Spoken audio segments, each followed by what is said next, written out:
First day of New Year, nagbukas kami. So, bakit kayo nagbukas? Kasi nagbukas kami dahil sa gusto namin ayos ng mga store namin.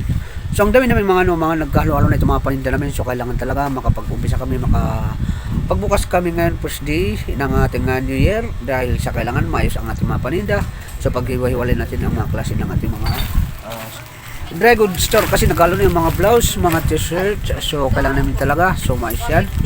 So, kasi naisip ko para hindi kayo mahirapan bukas na mag-umpisa na naman tayo sa panibagong buhay, panibagong araw na gagawin natin kasi hindi natin maiwasan yan. So ang gagawin namin kasi ngayon na ito, kailangan na maayos namin ito kasi kung tungkol sa bintahan, wala tayong magbibintahan ngayon kasi walang tao, kasi alam nyo na napagod sila at saka napuyat sila, so kailangan nila magpahinga.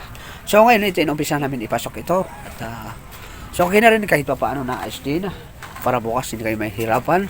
So ayan si Borok guys. So kami lang dalawa ngayon yung nagdi-display at nagligpit. So sulit namin kasi dalawa lang kami. So sabagay nasanay kami sa ganito. Sa ganitong mga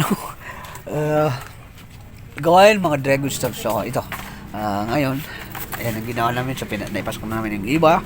Tapos yan. So konti na lang stock namin ngayon kasi alam niyo na ubos na itong mga nakarang araw. So sa dami ng taong namimili ng mga damit, mga t-shirt, mga shirts. Kasi lahat kasi meron kami dito.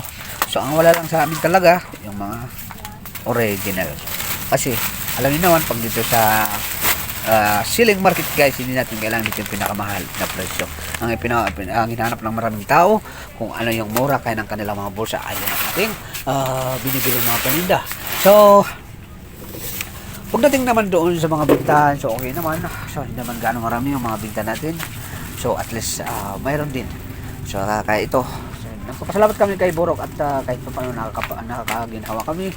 So umaga kami ngayon magsasara ng aming mga paninda. Kasi sabi ni Borok, wala daw dito.